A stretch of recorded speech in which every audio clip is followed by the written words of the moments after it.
안녕하세요.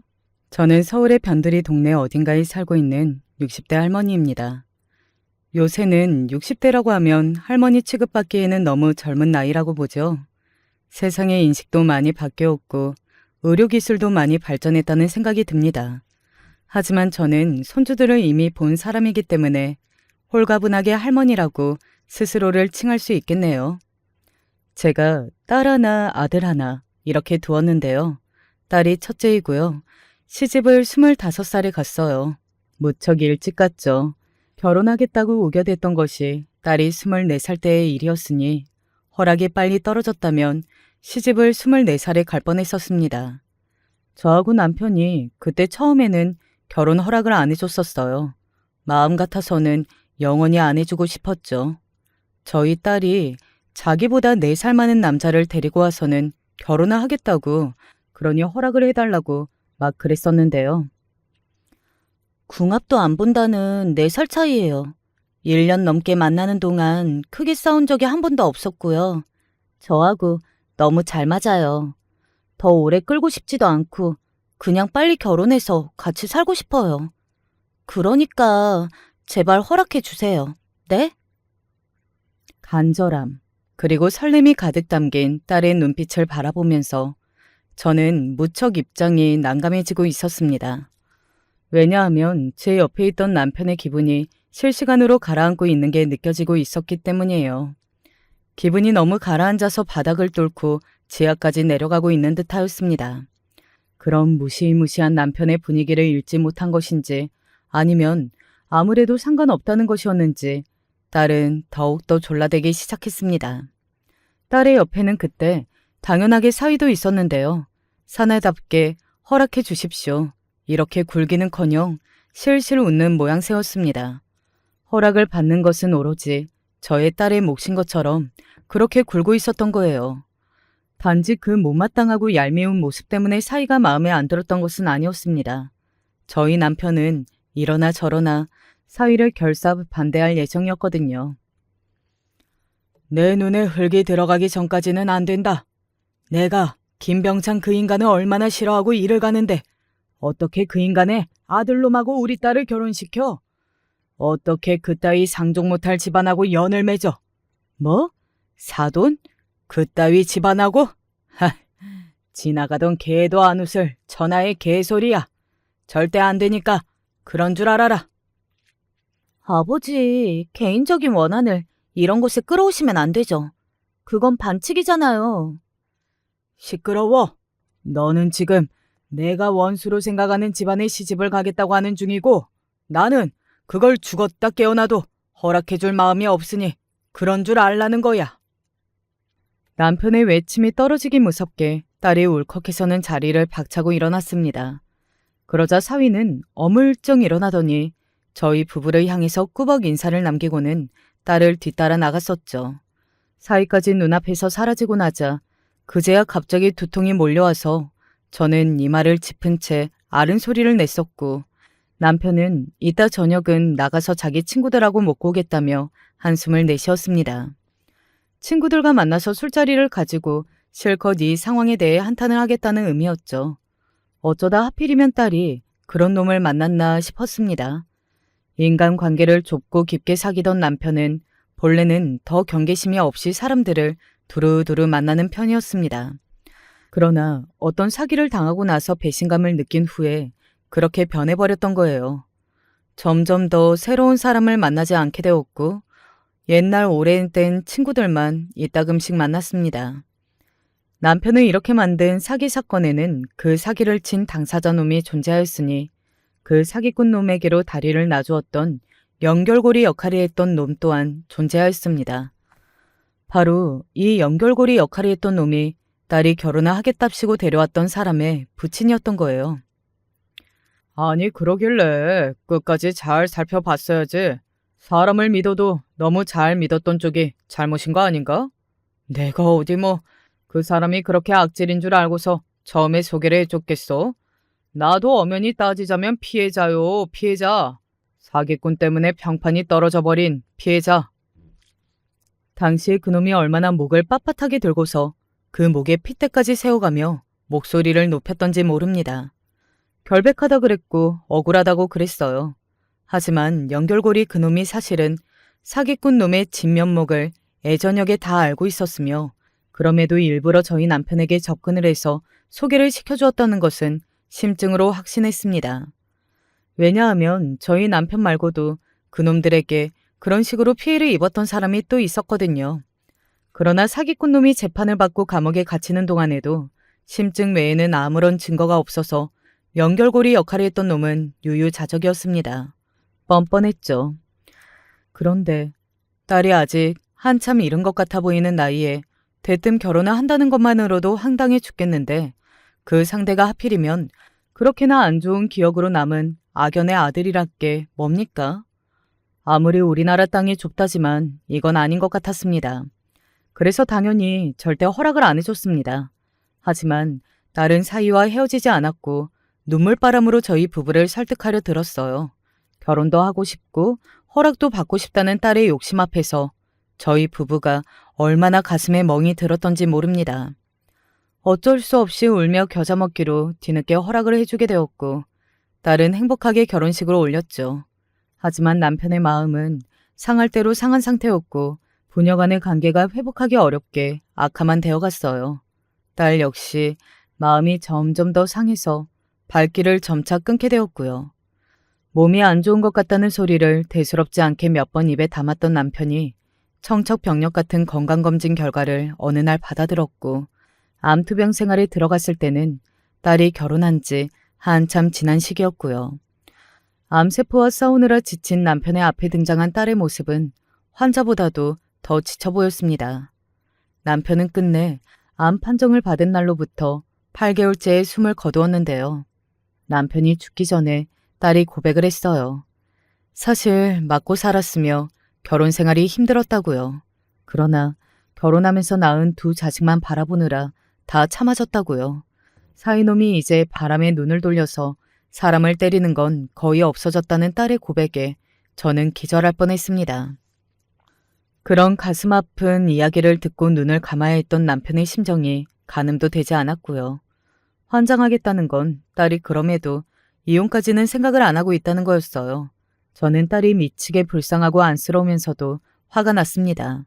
과거에 사기를 당했던 남편은 그 후로 일을 가며 더 돈을 버는 것에 매진했었고 투자 운이 따라주기도 해서 재산이 확 불어났으나 남편이 떠난 뒤 저는 이걸 자식들에게 풀지 않았습니다. 저에게도 풀지 않았고요. 검소하게 절약하며 살았던 남편의 옆에서 저도 늘 그렇게 살았기 때문에 그런 모습을 남편이 떠난 뒤에도 유지를 하였어요. 딸이 그러고 있으니까 제가 근검절약을 하는 일상을 나눌 상대는 딸이 아니었죠. 며느리였습니다. 자기 누나가 일찍이 부모 가슴에 대못을 받는 걸 봐왔던 아들은 대학 생활을 보수적으로 했었고 여자 문제로 단 한 번도 시끄럽게 굴지 않았어요. 직장을 잡아서 적응을 다 마친 후에야 조용히 연애를 시작했고 결혼도 꼭 그만큼 평화롭게 했습니다. 며느리는 전문대를 나온 이후 직장만 3번 옮긴 사람이었어요.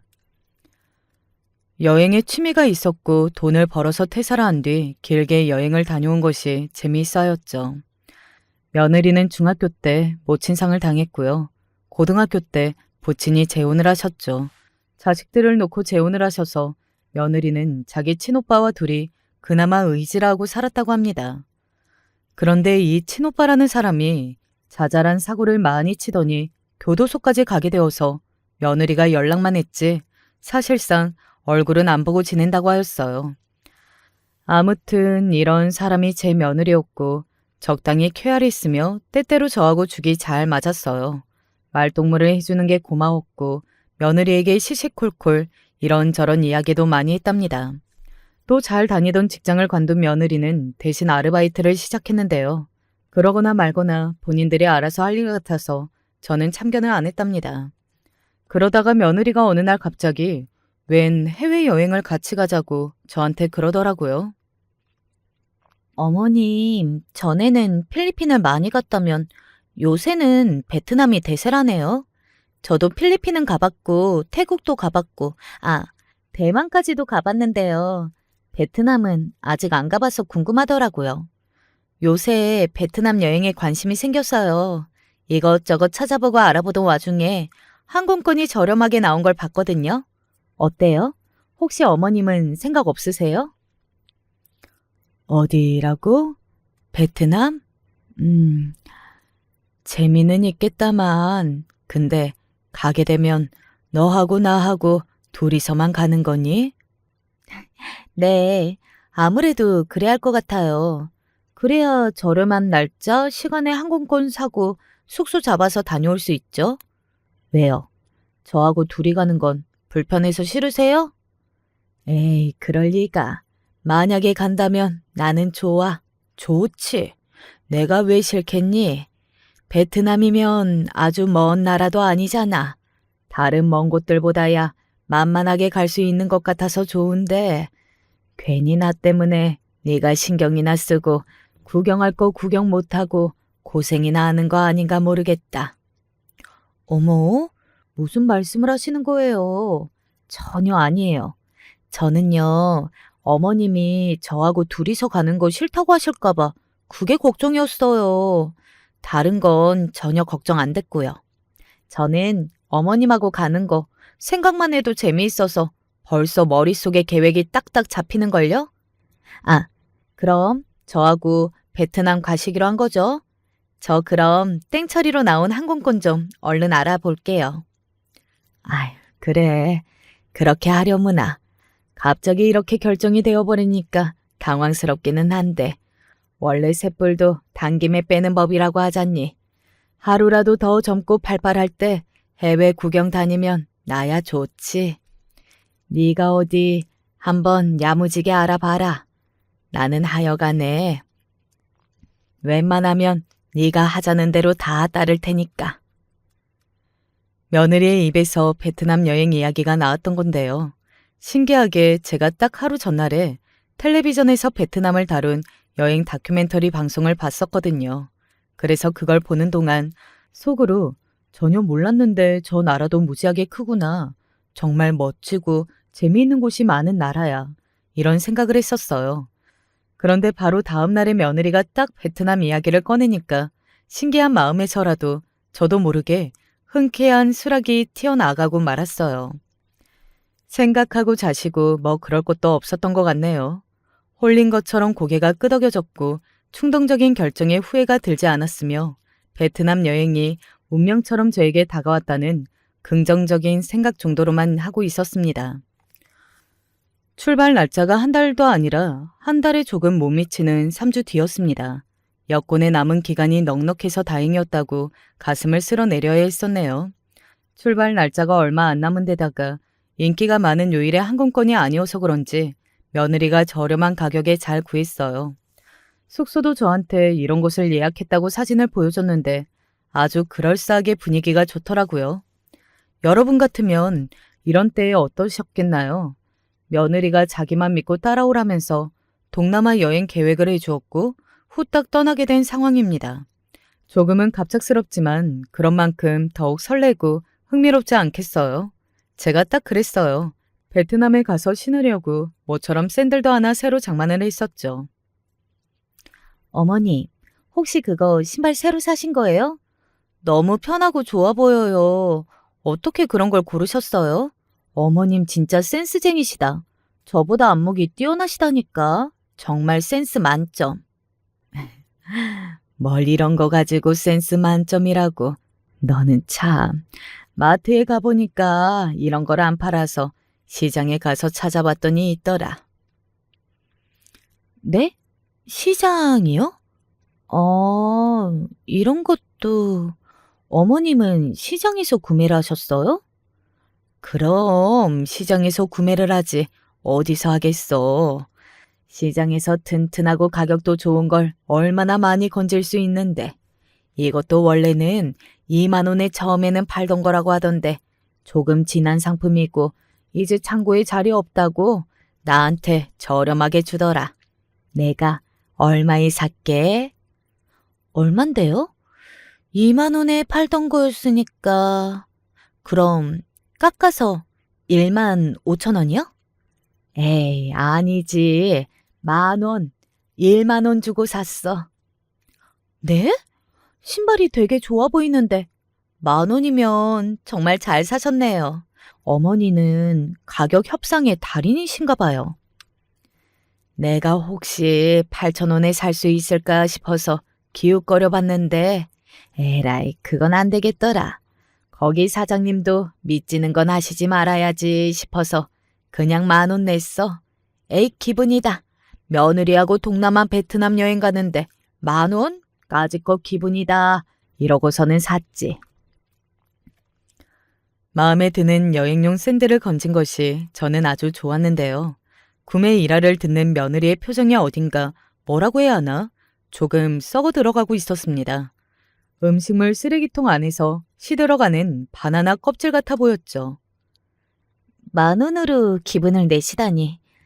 제가 어머님을 이제는 많이 안다고 생각이 들면서도 이럴 때는 참 전혀 모르고 있다는 생각이 크게 드네요. 어머님은 종잡으실 수 없는 분 같아요. 저를 보면서 웃는 며느리의 얼굴이 웃고 있으되 당체에 웃는 것처럼 보이지 않았다고 한다면 이게 뭔 뜻인지 여러분은 이해가 가시려나요? 근데 아무튼 제가 받은 느낌은 정말로 그랬답니다. 그리고 사람의 직감이라는 것은 인생을 살면서 쌓아온 경험에 의거한 것이었기 때문에 함부로 무시할 수 없는 것이지요. 저는 공항에서 어딘가 며느리가 싸늘한 기운을 내뿜는 것 같다고 느낌을 받았으나 어깨를 으쓱하는 것으로 털어버리고서는 비행기에 몸을 실었습니다. 마냥 가깝지도 않더라고요. 앉은 좌석 앞에 모니터가 붙어 있어서 남은 비행시간이 보이는데 도통 줄어들지 않는 기분이었답니다. 딱히 할 것도 없어서 잠을 청했고 졸다가 깼다가 졸다가 또 깨어났다가를 반복했어요. 그러다 보니까 목적지에 다 와간다는 방송이 들려오더군요. 아휴, 이제야 도착을 하려나 보다. 정말 길었지 않니? 나는 이렇게 길게 느껴질 줄 몰랐어. 저는 그렇게 말을 하며 옆자리에서 며느리를 쳐다봤는데 그랬다가 약간 놀라고 말았어요. 왜냐고요? 며느리의 얼굴이 너무나도 피곤해 보였기 때문입니다. 길게 느껴지셨다고요? 제가 보기에 어머님은 너무 잘 주무셨는데요. 비행 시간이 지루할 틈이 없으셨을 것 같아요. 너는 한숨도 안 잤어? 왜 그렇게 눈가가 퀭하게 내려앉았어? 잠이 안 오더라고요. 비행기도 좀 시끄럽고. 그래, 눈이라도 대충 붙이고 있지 그랬니? 그러면 덜 피곤했을 텐데. 아이고야. 괜찮아요. 제가 워낙 비행기에서 잠을 못 자는 스타일이에요. 잠 못 자도 여행은 잘만 다녀요. 그거 참 이상하다 싶었어요. 왜냐하면 제가 분명히 기억하는 이야기가 있었거든요. 며느리와 신혼여행을 다녀왔던 아들이 그 당시에 본인은 비행기에서 잠이 도통 안 와서 긴 비행시간이 지루했지만 옆에서 며느리는 너무 잘 자는 걸 보고 부러웠다고 했었어요. 신혼여행을 가는 길, 돌아오는 길 모두 며느리는 잘 잤다고 그랬었죠. 게다가 며느리는 비행기에서 잘 자는 편이기 때문에 어느 나라를 가도 체력의 부담이 덜하는 이야기를 일전에 분명히 한 적이 있었습니다. 그런데 단 1분도 눈을 붙이지 못한 것뿐만 아니라 고단해 죽겠다는 얼굴이 되어 있는 며느리가 너무 이상했던 것이죠. 이것 또한 제 직감이 울려주는 경고음이었을지도 모릅니다. 아무튼 비행기는 무사히 베트남의 공항에 도착을 했으며 우리나라로 치면 모범 택시 같은 게 공항 바로 앞에 와줘서 숙소까지 편하게 갈 수 있었어요. 그런데 숙소에서 확인했던 사실은 제 휴대폰이 베트남에서 신호가 안 터진다는 것이었습니다. 어머나, 이거 왜 이럴까? 네가 이것 좀 봐줄래? 내 휴대폰이 지금 아무래도 말썽인가 보다. 그래요? 어디 한번 볼게요. 이거 왠지 제 생각이지만 불량품에 잘못 걸린 것 같아요. 어쩌죠, 어머님? 한국에서 출발할 때 챙겼던 거, 그거 조그만한 거 휴대폰 뒤에다가 갈아 끼우면 베트남에서도 똑같이 휴대폰을 쓸 수 있다고 하더니 그게 무용지물이었다는 소리야? 세상에나 불량품이라니. 이거 아주 순 사기꾼 놈들 아니야? 우리 이제 어떡하니? 휴대폰도 없이 여행 일정 소화하는 게 괜찮을까? 괜찮을 거예요. 제 휴대폰은 멀쩡한 거 보니까 어머님 휴대폰에 끼운 것만 불량품이었던 모양이에요. 하나라도 괜찮으니 다행이죠.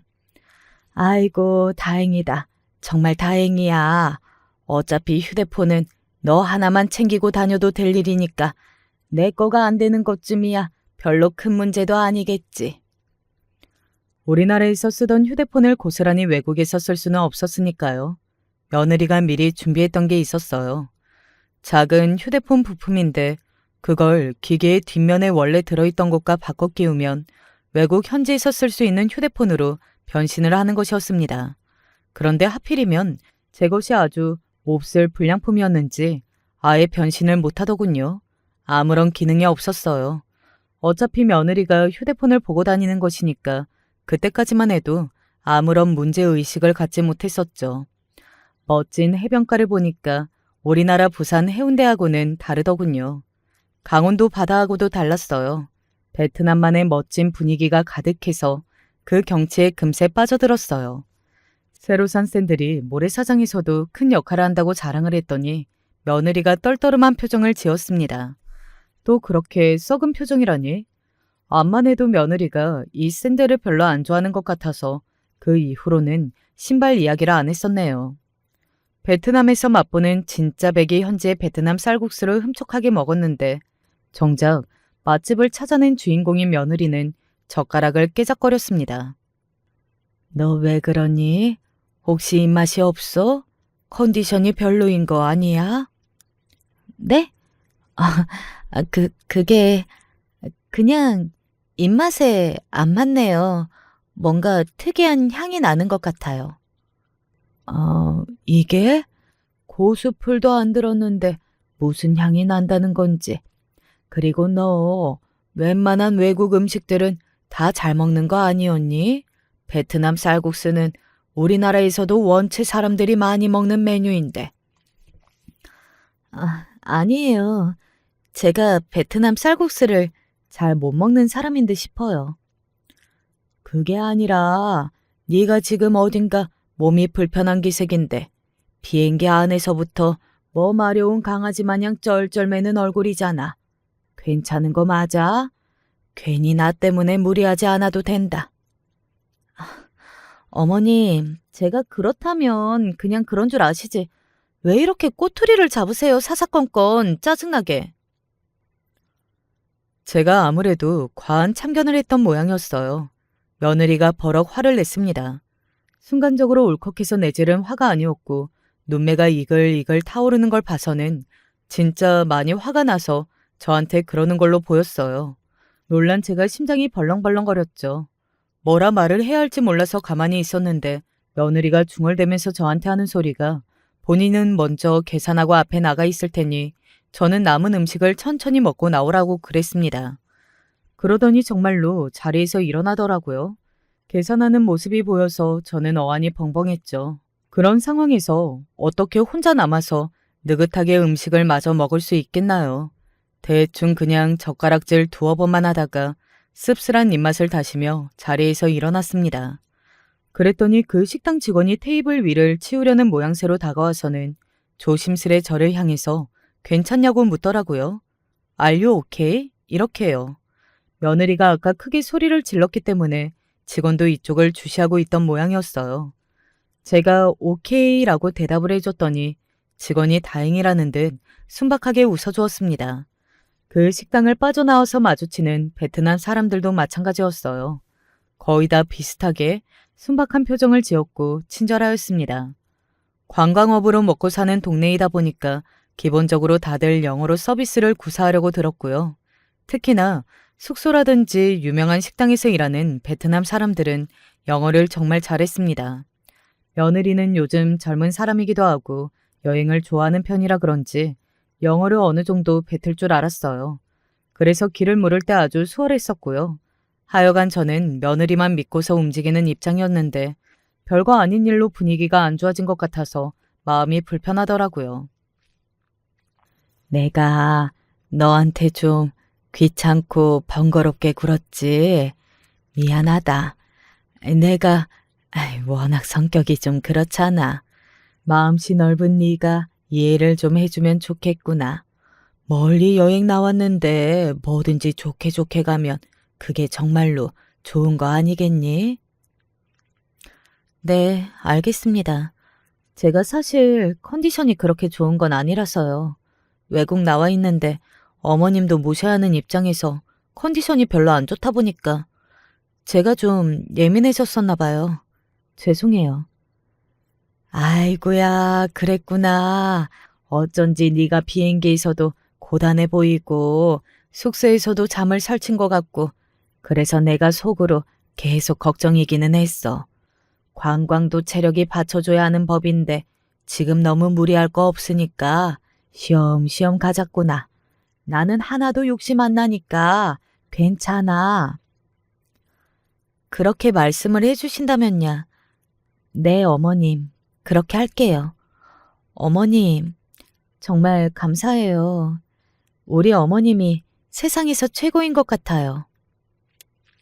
사람을 추켜 세워주면서 그렇게 건조하고 삭막한 표정을 짓기는 어려울 것입니다. 말은 번지르르하게 하는데 며느리의 눈빛만은 거짓말을 못하고 있었죠. 눈이라는 건 마음의 창이라서 가장 숨기기 어려워서 그랬나 보더라고요. 저는 솔직히 멀리 여행 나와서 피곤하게 씨름하고 싶지 않다는 생각이 강했고 남은 일정을 며느리와 마찰 없이 사이좋게 마무리해야겠다는 결심이 딱 잡혔어요. 한쪽이 양보를 할 작정을 하고 있으면 적어도 감정이 상하는 일은 없겠다 싶었습니다. 하지만 그건 저의 착각이었던 거예요. 한쪽이 완전히 끝을 낼 작정을 하고 있는 상황에서는 아무 소용이 없었던 것입니다. 여차저차 일정이 끝났고요. 마지막 베트남을 떠나던 날 숙소에서 나온 뒤에는 관광객들에게 아주 인기가 많은 명소라는 대성당을 마지막으로 방문하였습니다. 저절로 마음이 경건해지고 참 좋더라고요. 성당 건물이 참 아름답지 않니? 우리나라에 있는 성당들하고는 뭔가 좀 다른 것 같네. 정말 멋지다. 아, 그러세요? 좋아하시니까 다행이네요. 이제 근처 어디로 좀 가서 좀 앉을까요? 저는 대성당을 바라보며 기분 좋은 감동에 젖어 있었는데 며느리는 시큰둥하게 대꾸를 하고는 먼저 앞장섰습니다. 저는 하는 수 없이 며느리의 뒤를 쫄래쫄래 따라갔죠. 그랬는데 웬 카페 비스무리한 곳에 도착하여 자리를 잡고 앉자마자 며느리가 꺼낸 말에 제가 하마터면 너무 놀란 나머지 의자에서 굴러 떨어질 뻔했습니다. 정말 상상도 못한 이야기를 듣게 되었거든요. 저는 어머님이 신고 돌아다니신 그 구질구질한 신발이 너무 싫어요. 뭐? 너 지금 뭐라고 하는 거야? 남의 샌들에 대고 왜 트집을 잡고 그러니? 새로 산 건데 구질구질하다니. 구질구질하죠. 시장 바닥에서 사신 거잖아요. 그것도 가격을 팍팍 깎아서 사신 것이고요. 네가 정말 너 진짜 이상하다. 너 왜 이러니? 내가 너 피곤하고 몸이 좀 안 좋은 것 같아서 계속 참아줬는데 그렇다고 해서 너 보고 정도를 모르고 건방지게 굴라는 뜻은 아니었어. 사람의 진면목을 알려면 같이 살아보고 함께 여행을 다녀봐야 한다더니 그게 정말 명문이었구나. 맞는 소리였어. 너하고 단둘이 이렇게 멀리 여행을 나와보니까 비로소 네가 어떤 사람인지 알 것 같더구나. 내 며느리가 이렇게나 기분 파일 줄이야. 돈도 많으시면서 왜 그러고 사세요? 대체 그 돈을 다 어쩌시려고요? 그렇게나 구두쇠로 살면서 구질구질하게 구시냐고요. 본인에게 안 쓰실 것 같으면 자식들한테라도 잘 쓰시든가. 아, 짜증나. 너 갑자기 그런 소리는 왜 해? 요즘 세상에 몇 억 있는 거 그게 무슨 대수라고. 그거 아무것도 아니야. 아껴지는 대로 아끼고 사는 것이 현명한 건데.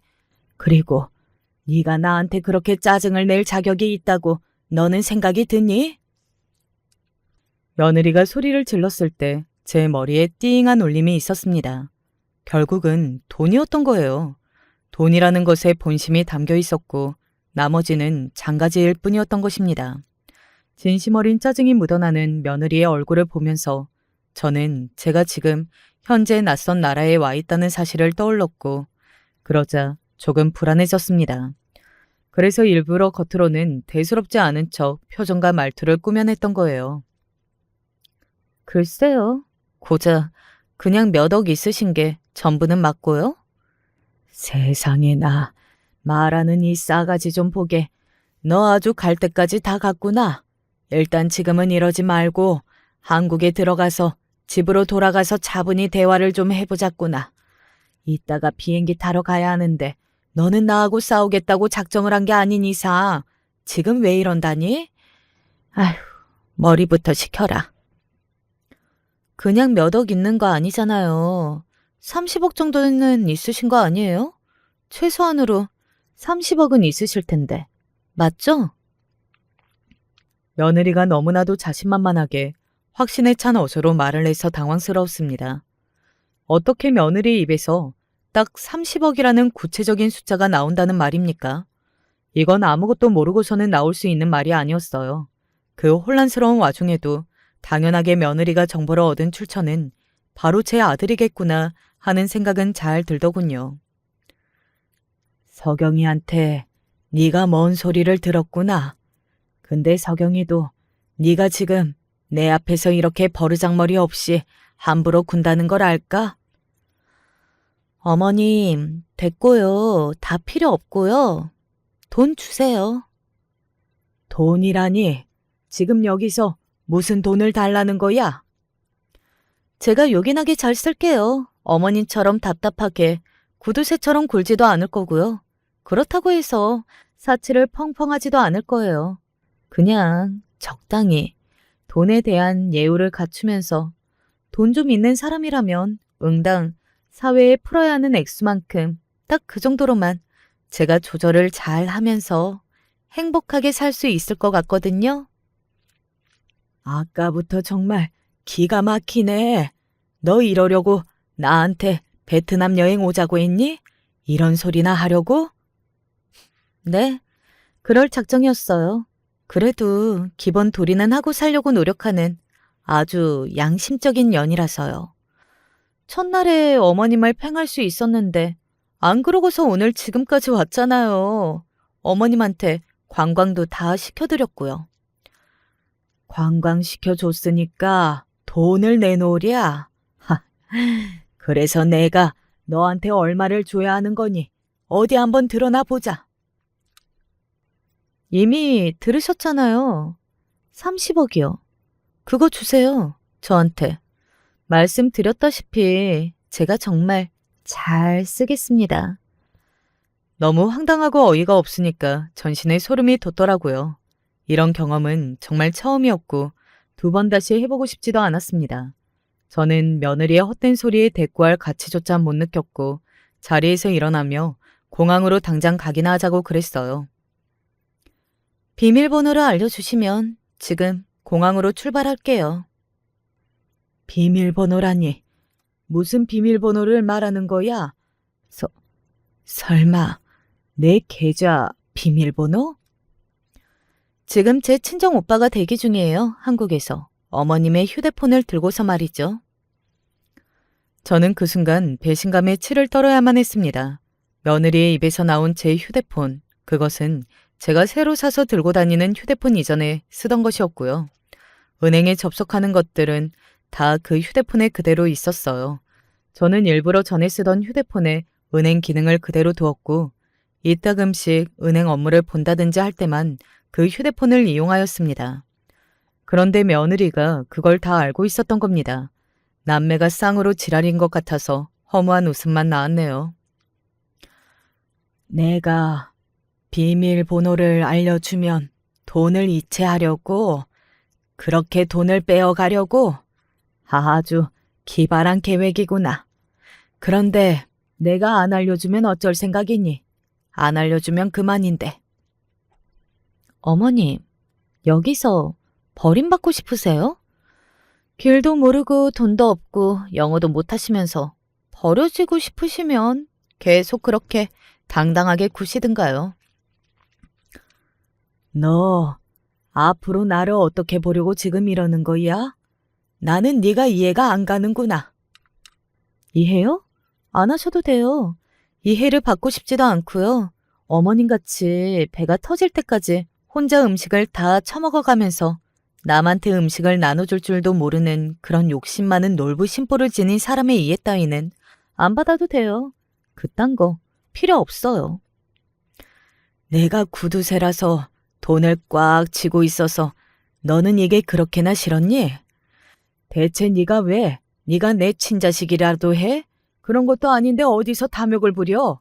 그리고 다르게 생각을 해보아도 어차피 나중에 내가 어련히 알아서 자식들한테 재산을 물려줄 텐데 그게 뻔하거늘 너는 어째서 때를 못 기다리고 탐욕을 부리는 거라니?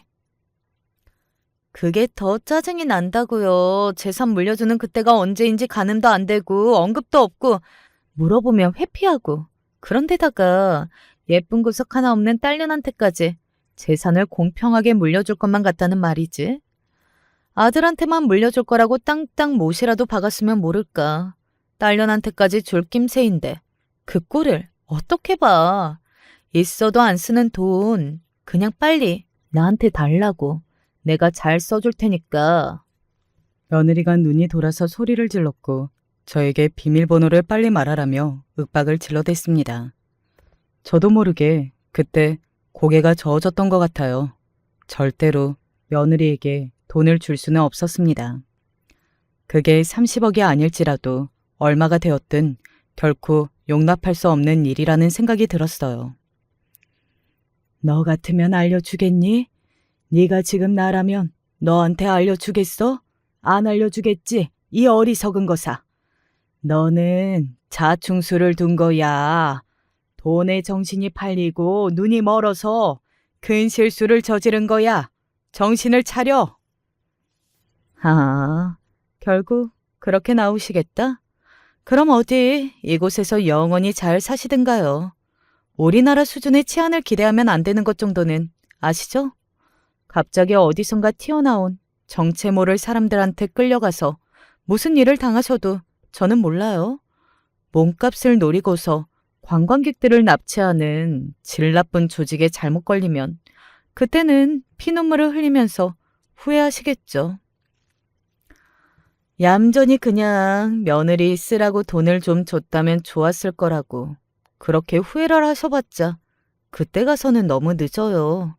어머님, 영어로 헬로우, 땡큐, 굿바이 밖에 못하시면서 이렇게 외국에서 대도하는 객기를 부리시는 거 아니랍니다. 제가 알던 며느리가 맞는지 하는 생각을 할 겨를조차 없었던 것 같아요. 눈앞에 있는 상대에게 절대 굴복하지 않고 뜻대로 따라주지 않을 거라고 생각만 더더욱 강해지고 있었죠.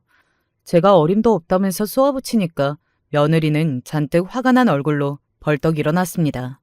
그러더니 양손 번쩍 짐을 챙겨 들고서 빠르게 걸어 나가더군요.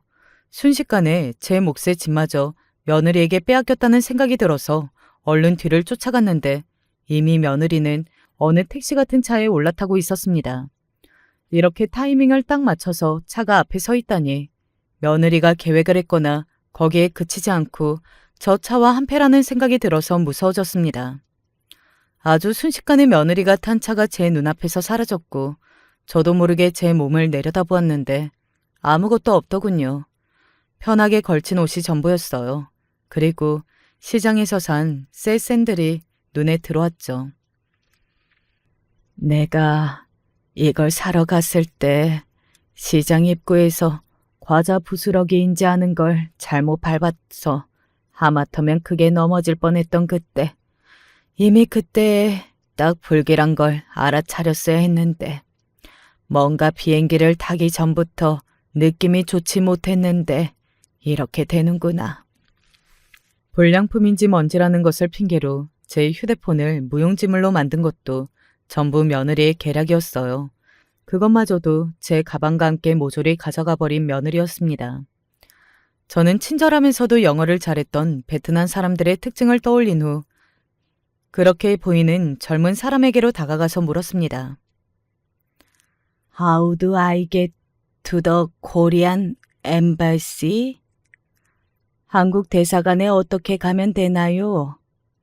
그러자 놀랍게도 그 베트남 사람이 우리나라 대사관이 멀지 않는 곳에 마침 있다고 알려주더군요. 정확한 방향을 알았으니 찾아가는 것은 어렵지 않았습니다. 오토바이, 스쿠터를 타는 사람을 아주 쉽게 찾을 수 있었는데 무작정 이렇게 외쳤거든요.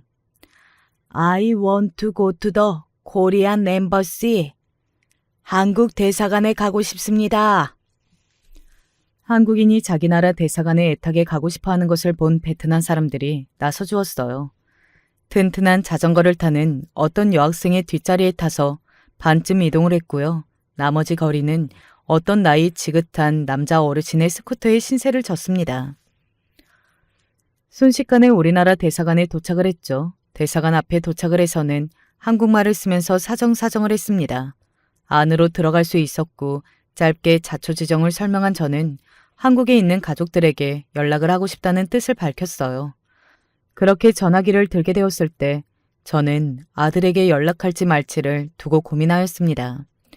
며느리가 치안을 들먹이며 나쁜 사람들에게 몸값을 빌미로 납치를 당할 수도 있다고 그렇게 말했던 것이 떠올랐죠. 그게 저를 겁주려고 했던 말일 수도 있지만 어쩌면 더럽고 무서운 내막이 숨겨져 있을지도 모를 일이었으니까요.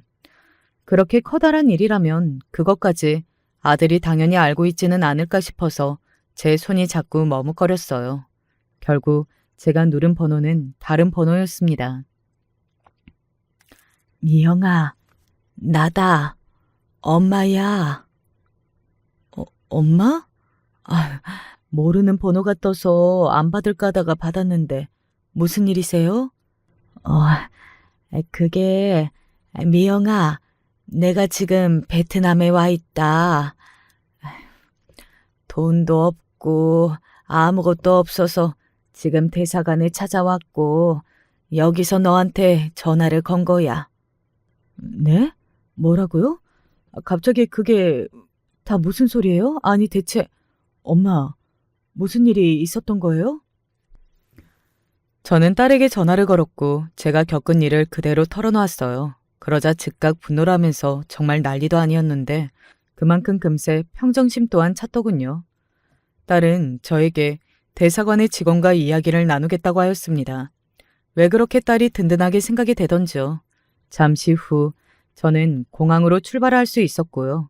며느리가 끊었던 항공권, 그게 어떤 것이었는지 제가 귀국하는 항공편을 기억하고 있었기 때문에 공항에 도착하면 할 일이 분명했습니다.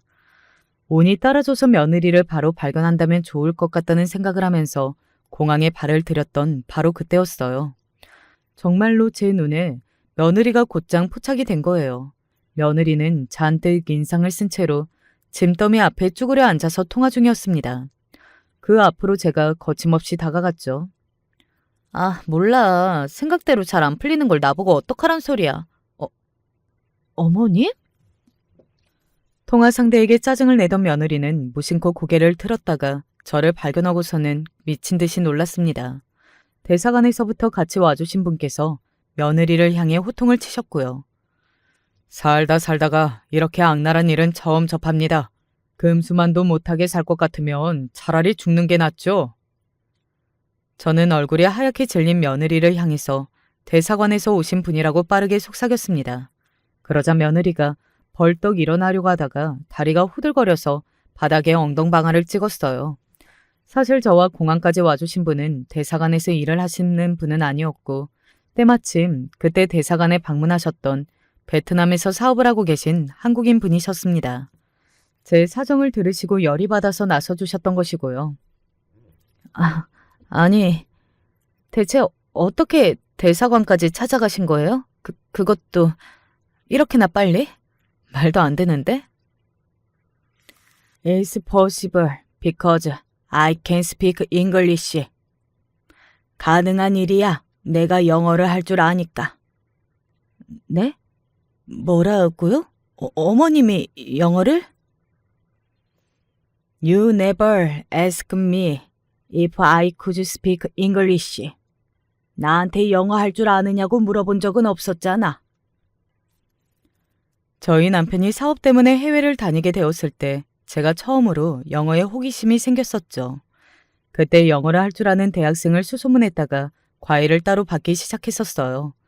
입이 좀 트이기 시작하면서는 남편이 어디 외국에 나간다고 하면 일부러 따라서 다녔더니 자연스레 실력이 더 쌓여갔었고요. 이런 저를 며느리는 몰랐던 것이죠. 완전히 넋이 나간 며느리의 얼굴은 참패를 선언하고 있었습니다. 저는 동행해 주신 분의 도움을 받아서 제 짐을 찾아서 챙겼고요. 제 여권과 휴대폰 등을 확인한 뒤 출국장으로 걸음을 옮겼습니다. 한국으로 가는 비행기에 몸을 싣고 나서야 긴장이 좀 풀리더군요. 낯선 외국 땅에서 그런 일을 겪었다는 충격은 비행기가 한국에 도착하고 나서야 비로소 옅어지기 시작했고요. 공항에는 딸이 마중을 나와 있었습니다. 엄마 괜찮아요? 네? 그래, 나 괜찮다. 아무렇지도 않아. 애써 그렇게 말을 꺼냈으나 울컥해서 죽는 줄 알았습니다. 딸과 부둥켜 안고서 기어이 눈물을 찔끔 흘렸는데 뭐가 그렇게 죄송하다는 건지 딸은 저에게 연신 죄송하다고 그런 말을 했습니다. 전부 자기 잘못이라고 그랬어요. 근데 거기다 대고 저도 모르게 이혼하라는 말을 해버렸습니다. 이제 이혼해. 이혼하고 새 인생 살아. 더 이상은 그렇게 살지 마라. 인생은 그렇게 사는 거 아니다. 이런 소리를 줄줄 늘어놓고 말았죠.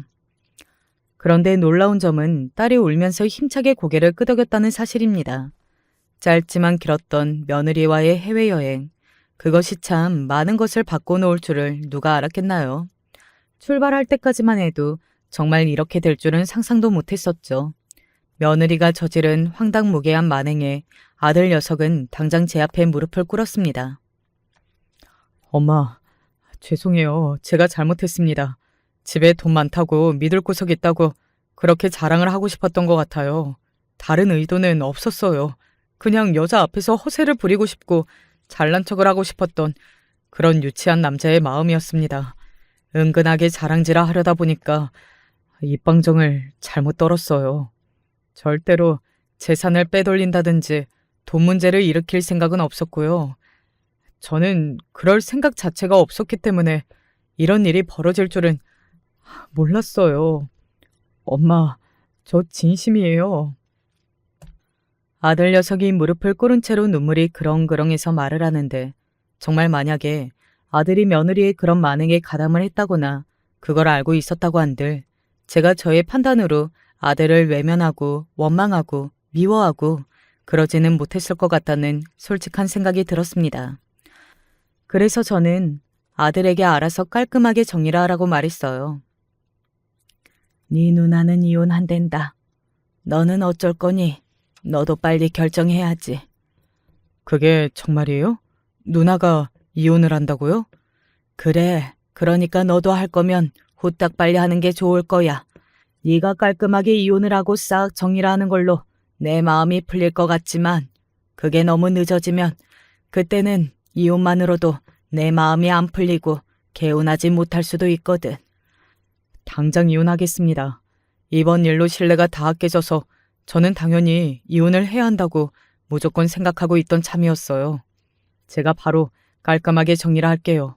엄마가 걱정하시는 부분이 없도록 그렇게 할게요. 한국으로 기어 들어온 며느리는 얼굴에 철판을 두껍게 깔고서 아들과 사는 집으로 잘도 들어갔습니다. 내가 우리 오빠 때문에 안 좋게 정신이 홀려서 우리 오빠가 무섭게 강요를 해대서 그걸 이길 수가 없어서 따르는 신용만 했을 뿐이야. 당신도 알지? 우리 오빠가 얼마나 상종도 못할 쓰레기인지. 재활용도 안 되는 놈이잖아. 그런 놈이 작정을 하고서 나를 들들 볶는데 어떻게 버틸 수 있었겠어. 내가 죽을 죄를 짓기는 했지만 따지고 보면 나도 피해자니까 억울한 면도 있어. 지랄하고 자빠졌다. 우리 엄마 집 비밀번호를 알려주고 은행 업무를 보는 휴대폰이 어디에 보관되어 있는 것까지 알려준 것부터가 당신이 아주 신이 나서 이 짓거리에 가담을 했다는 증거인데? 아니 그건 그러니까 내가 작정을 하기는 했었는데 마음이 약해졌었어. 신이 났다니 절대 아니야. 내가 마음이 약해졌었으니까 시간 끌면서 어머님하고 관광 다니고 그랬던 거지. 내가 얼마나 좌불안석이라서 상태가 안 좋았던 건지 어머님도 다 아셔. 어머님한테 여쭤보면 돼. 감히 우리 엄마를 아직도 그 입에 담아? 닥쳐, 듣기 싫으니까. 당장 이혼해. 마음 같아서는 온갖 제목이라는 제목은 다 갖다 붙여서 신고를 때려버리고 싶은데 당신한테 더 이상 감정을 소모하고 시간을 쏟고 싶지도 않아서 참는 것뿐이야. 그러니까 좋은 말로 할 때 순순히 이혼해. 아들은 미련 따위 남아있지 않은 모습으로 이혼을 선언했고 남은 기회가 없다는 것을 깨달은 며느리는 거실 바닥에 주저앉아서 펑펑 울었다고 합니다. 며느리는 저를 찾아와서 사과하고 싶다며 마지막 기회를 잡기 위해서인지 발버둥을 많이 쳤으나 제 얼굴을 마주할 수가 없었죠. 딸이 딱 버티고 있었거든요. 저게 진짜? 염치가 없고 양심이 없는 것도 정도가 있어야지. 우리 엄마가 너를 왜 봐? 썩 꺼져. 딸의 무서운 기세에 며느리는 소득 없이 3번을 발길을 돌려야 했습니다. 그리고 처절하게 이혼을 당했어요. 모든 걸 다 잃었죠. 결혼 생활로 건진 돈은 한 푼도 없어 맨 몸 상태로 이혼 전적만 아는 채 며느리는 떠나야 했습니다. 저희 딸도 이혼을 했어요. 양육권을 가져왔고요. 드디어 그 지긋지긋한 지방과의 악연도 끝이었죠. 얼마나 속이 후련했던지 모릅니다. 이혼을 한 뒤 딸은 새롭게 일을 시작해보고 싶다고 그랬어요. 딸이 자기가 원하는 분야에서 열심히 일을 다니는 모습이 너무 보기 좋았고 그래서 저는 행복한 마음으로 손주들을 돌보았답니다. 딸하고 아들하고 둘 다 시간이 좀 흐르면서 각자 자연스레 새로운 인연들이 생겼고요. 딸은 자기 애들 생각 때문이라도 굳이 재혼까지는 안 하고 연애만 하겠다는 입장이에요. 그런데 아들은 여러모로 재혼을 하는 게 맞다고 생각하거든요. 하지만 아들 녀석은 자기 여자친구와 사이가 좋고 서로 끈끈한데도 그와는 별개로 정식으로 부부가 되는 것만은 망설여지는 모양이에요. 아무래도 돈 때문에 눈이 돌아서 추악한 만행을 저질렀던 사람을 한번 겪어봤던 게 저희 아들 녀석의 입장에서는 재혼이 망설여질 수밖에 없는 이유겠죠. 이래나 저래나 강요하지 않고 저는 지켜보는 입장인데요. 제 속내를 스스로 들여다보자면 아들이 더 늦기 전에 새로 장가를 들었으면 하는 마음이 있기는 합니다. 제가 말을 얹으면 아들이 결심을 굳히는 것에 영향이 가기는 할 것 같은데 어쩔까요? 아들이 뜻대로 하도록 마냥 기다리지 말고 그냥 제가 의견을 내놓는 게 나을까요? 여러분의 생각은 어떠신지요? 안녕하세요. 저는 중랑구에 사는 김유진이랍니다. 얼마 전 큰일을 겪고 새 출발을 하고 있는 여자인데요. 이 사연 채널을 듣다 보니 저와 비슷한 경험을 하신 분들이 있으셔서 저도 제 얘기를 풀어놔 볼까 하고 사연을 신청하게 되었습니다. 부디 끝까지 들어주시리라 믿고 써볼게요. 저와 남자친구는 지인의 소개로 만났고 2년 정도 연애를 거친 끝에 결혼을 하게 되었어요. 둘 다 적당한 나이이기도 했고 결혼은 아주 자연스러운 흐름이라고 생각을 했고요. 근데 한 가지 걸리는 것이 있었습니다. 바로 결혼할 남자친구 형의 부인. 그러니까 형님이랑 어느 정도 친분이 있었는데 형님에게서 연애할 때부터 남자친구의 집안에 대한 이야기를 조금씩 들어왔기 때문입니다. 당시는 저도 결혼 전이라 형님이 말씀하신 부분들이 왜 불만인지 정확히 잘 몰랐고 이해도 가지 않았어요. 남자친구와 연애를 하던 당시에는 딱히 문제가 없었고 그때는 시부모님을 자주 만날 일이 없으니까요. 하지만 상견례 때 시어머님에게 받은 느낌이 조금 쎄해서 저도 그제야 형님을 만나 개인적으로 만나보게 되었어요. 정확히는 시어머님이 저한테 하신 요구가 잘 이해되지 않아서 상담을 청하게 된 거였어요. 결혼식 첫날 어머님이 시댁 식구분들이 자고 가실 거라고 저보고 집에 와서 시중을 들라고 하시더라고요. 꼭 그렇게 해야 되나요? 그날 저녁 신혼여행 계획 중이라서 아무래도 힘들 것 같은데 시어머님께 어떻게 말씀을 드려야 할까요? 그 말을 듣자마자 형님은 얼굴을 찡그리더니 손살이 치시더라고요. 아휴, 또 그러셨단 말이야? 어쩜 며느리 드릴 때마다 그러시는 거야. 나 결혼할 때도 굳이 어른들 다 불러서 대접하게 하셨어. 결혼식 당일날 신부가 신경 쓸 게 얼마나 많은데 어쩜 변한 게 하나도 없으시냐. 아, 형님한테도 그러셨어요? 저 사실 어머님께서 워낙에 강경한 말투로 말씀하셔서 지금 걱정이 많은 상태예요. 아휴, 이를 어쩌면 좋아. 우리 어머님 성격에 또 그냥 물러서지 않으실 텐데. 아무리 생각할수록 이해가 가지 않았어요. 생애 첫 결혼식이잖아요. 당연히 전날부터 많이 긴장이 있을 테고 그것만 준비하기도 벅찬데 말이에요. 남편의 반응도 실망스러웠어요. 그 상황에 대해서 곤란했지만 그래도 엄마를 이해해 주길 바라더군요. 하지만 왠지 형님 이야기를 듣고 나니 신경이 쓰였고 주변에 아무리 상담을 해봐도 그런 걸 시키는 집이 어디 있냐고 해서 저는 결국 강하게 의견을 내보이게 되었습니다. 나 아무리 생각해도 그렇게 못하겠어. 나한테는 처음 있는 결혼식이고 신혼여행이야. 그날 안 그래도 손님들 오전에 계속 맞아야 하는데 오후에도 어머님 손님 맞느라 우리는 신혼여행도 못 가는 거야? 쉬지도 못하고? 미안하지만 난 못해.